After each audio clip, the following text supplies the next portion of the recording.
Hello, friends. This is the old bear with the old bear's den of Bigfoot again, and today we have an account from some of the First Nations here in America. This comes from now. I have permission from the tribe, from members in the tribe, and the gentleman that brought me this story, he wanted me to tell it because he says I'm a better storyteller than her, than him. Sorry, not her, him. Um, Now I'm going to recommend this channel to you, and I expect y'all to go over and look at it. He's no nonsense. He doesn't. He's Native American, and he's part of this band of Indian from up around Minnesota. Now, the thing I want y'all to understand is he don't take he takes this very seriously. This has been a passion. This is a passion of his, and if you go to his channel and you make dumb remarks, I'm going to hear about it. So take it very seriously and go to his channel and check it out. He's a very good friend of mine. He is a fellow Christian, and he understands a lot about Bigfoot. I'm trying to get it, guys, where you can see the kitties laying there doing nothing. Maybe we can get him to do something once in a while. But this is his family. This comes from his tribe. And the name of the tribe is called the White Earth Band of Chippewa. And like I said, go check his channel out. And his channel's name is Mountain Hominoids Utah. Check it out. You'll like it. He's a very good friend of mine. We talk Bigfoot all the time. The man's very knowledgeable. He takes it very seriously, and I take it very seriously. And here's the one thing. Like I said, he's my friend, and if you go over there and you start blasting at him for things, I'm going to take it personally. So I beg of you to go over there, show the man respect. He deserves it. I give him respect. First off, because he's my brother. Secondly, because he's a little bit older than me. Not much, but a little bit. And he deserves that respect simply because he's lived longer than me. And I respect him because he's very knowledgeable. He understands these things. He understands Bigfoot. He likes to research about Bigfoot. He likes to show people nests that he's found. He's willing to give you all the information he's got, but you got to do it the right way. And that's what I ask of you, as my viewers and as my friends, to treat another friend with respect. Now, this story happened in the 1800s. Now, this is a truthful account. This is word of mouth because this tribe didn't write this stuff down. In the 1800s, what happened was some white men, trappers and hunters, came into the village.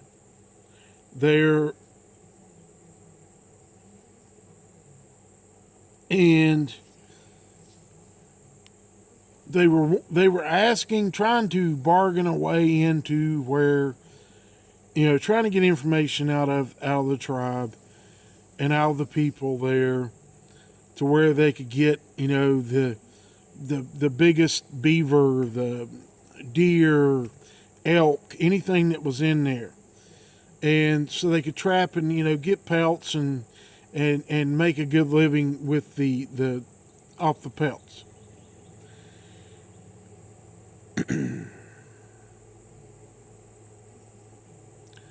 So the problem with it was when they came in, they brought sickness in with them, which the Native Americans never had before, like chicken pox, smallpox, diphtheria, all these kinds of diseases that people from Europe had brought with them into the new land. And this is in the 1800s, after we became a country.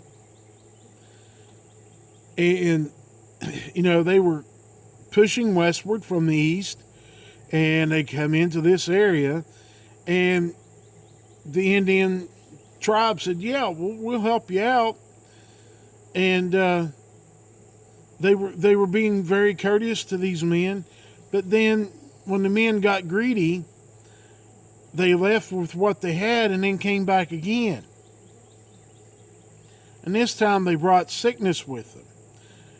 Who knows how they brought it in. Either somebody was sick with these diseases, or they brought it in, it was somehow in contaminated food or stuff that they had brought with them.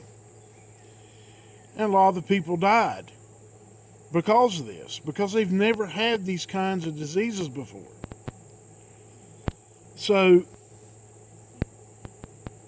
as a form of trying to get rid of these people that were bringing in this sickness, the tribe told them, said, go up to the place of many lakes. And that's what they did. They sent them up there, and in this area, the Indians didn't go trapping because there were Bigfoot in this area.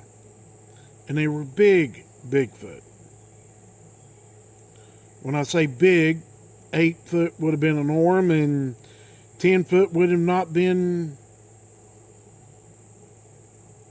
unusual. 12, 14 feet. Big creatures.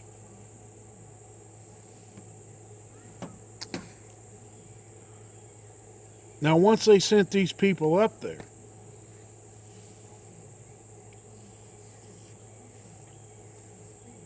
they suspect that these creatures were able to swim through underneath some of these lakes and pop up in areas, all of a sudden being in an area.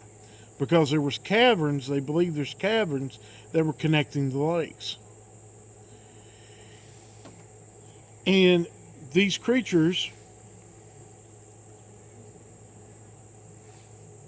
were able to judge people by the way they act, the way they did things, and by their character.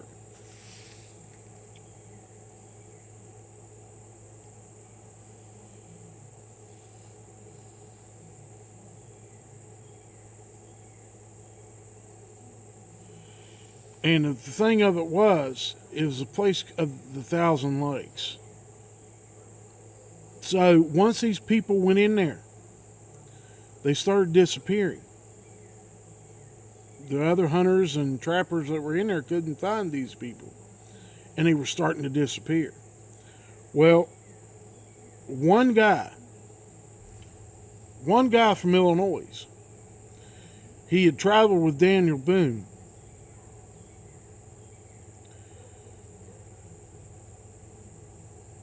And he was the one that made it out. And when he left, he vowed to come back and go in that area with another expedition of people.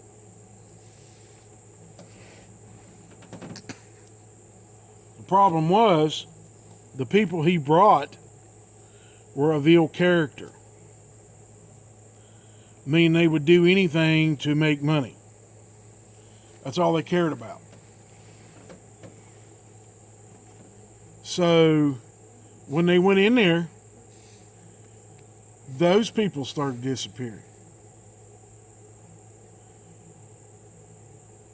But here's the thing. You go into that area today,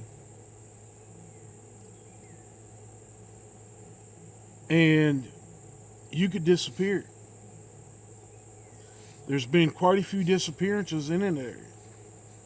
I checked on it, and through places like, other researchers in that area, people that I know live up there in that way, and they've told me there's been quite a few disappearances around that area.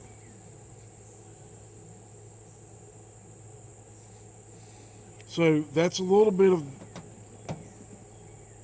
confirmation that these things happen and that they've been happening for quite a long time. Now, this happened in the 1700s, 1600s, all the way up into the 1800s. So the thing of it is, the only reason that them people wanted to go in there was to make money. They wanted to go in there and harm these people that have been living there for a long, long, long, long time. Hundreds of years. And, to me, I think it's wrong for anyone to go and do that. Because I am part Cherokee. It's in my bloodline. My great-great-great-grandmother was full-blooded Cherokee. And I find it very wrong for these people to do what they did. And I find and I feel that they got what they deserved because they brought disease in. They went in and killed these people, took their pelts, took things away from them. And after being forced to tell them where the best pelts and everything else comes from, they sent them into an area that they knew that the trappers and the hunters would start disappearing from.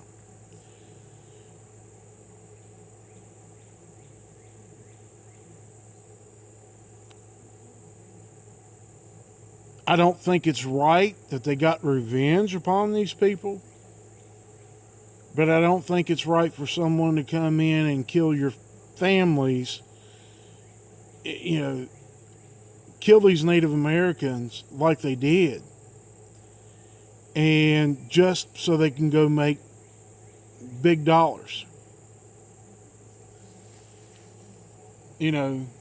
So I don't think it's right.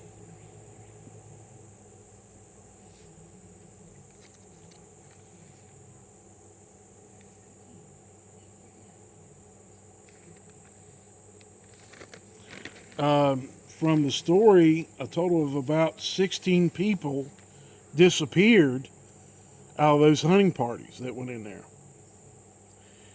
And the one man that actually made it out from it, he come out and he wasn't himself. It's like his mind was melted. He's basically able to walk, utter some words, but that was about it. He couldn't tell you where he was at, what he was doing, what happened to him, anything. So his mind had been melted. And that's what they believe happened. That these Bigfoot, in some way, shape, or form, either beat this man so badly that his mind it shut down.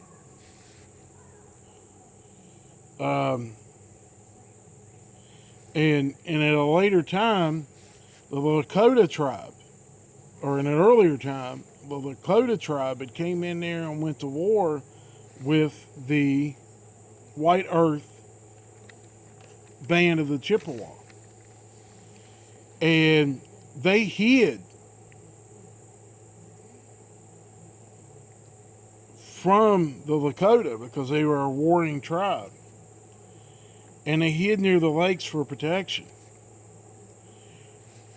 And the other thing, so this goes to show each of you that there was an agreement between the Bigfoot that were in that area.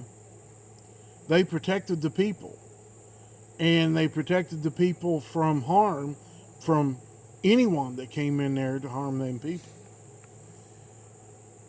So it shows you that the Bigfoot had agreements with the First Nations here in America.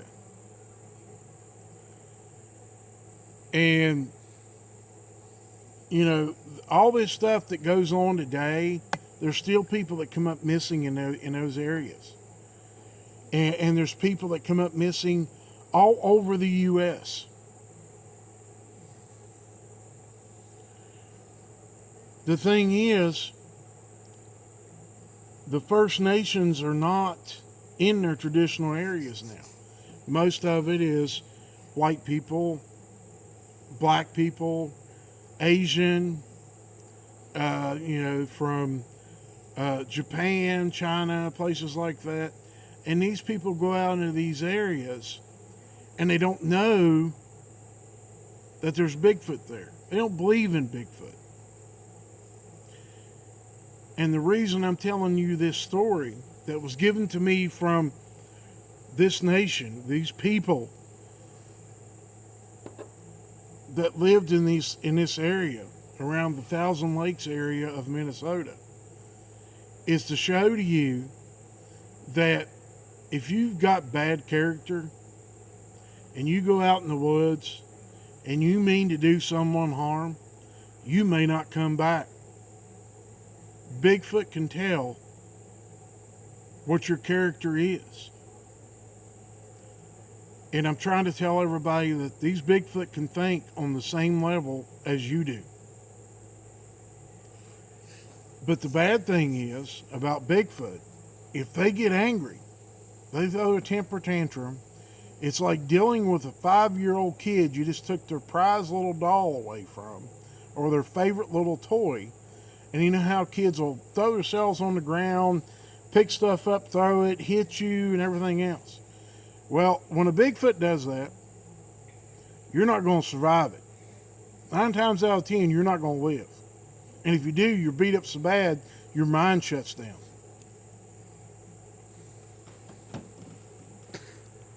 And then when you're trying to get out of the woods, you end up falling off a cliff, or you die, or you die from the injuries that you sustained, or you fall off a cliff. You don't know how to gather food for yourself. You don't know how to drink.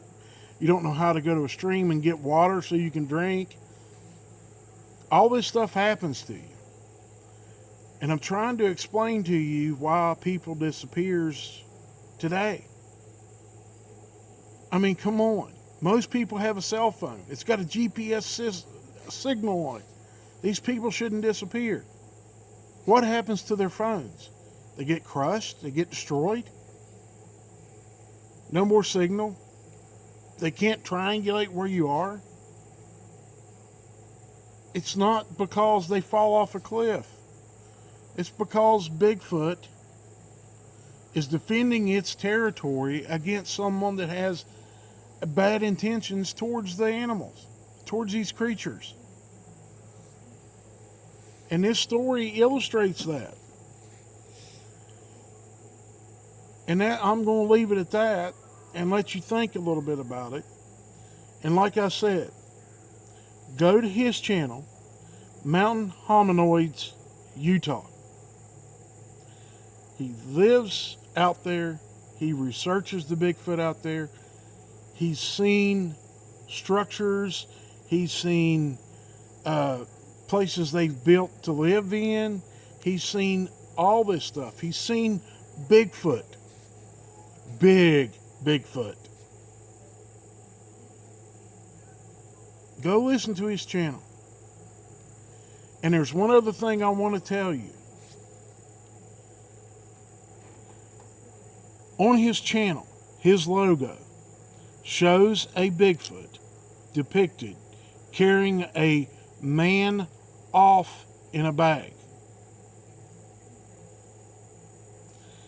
And the reason is because it's supposed to depict the Bigfoot defending the First Nations of this country, defending them from evil and defending them from people with bad character, bad intentions, and carries them off. So I hope you enjoyed the video. The little kitties weren't too active today, but they've had a tough day. They've been out here all day and laying around, chasing each other, running around, chasing their mother all over the place. And they had a little bit of scare today. I cut grass today, so they didn't like the lawnmower, so they hid from me.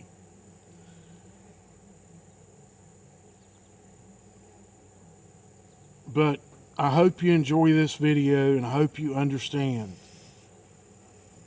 You go in the woods, you want to seek out Bigfoot, you might think twice about it, because it's not a good thing for you to do. People that have never seen a Bigfoot have no clue what they're getting into. People that have and know these things are here, and knowing is seeing them. Not just the markers of them, but seeing them. Think about what I just told you in this story. And I hope that my friend finds this as a good storytelling of what he gave to me. And if I missed anything, it's because I don't want to get people to go to this place and go on the land, the Indian reservation, and stick their nose in there and end up not coming back out because they're having bad intentions. I want you to understand that Bigfoot for hundreds of years have made people disappear. So be careful what you wish for, and have your mind clear if you go looking for a Bigfoot. We love you guys. That's the end of the video, and we thank you for watching. And leave your comments in the comment section. As you know, I've tried to answer or tried to read everybody's comment, and we appreciate them, and we appreciate the many prayers, and we thank you for watching. Bye-bye, y'all.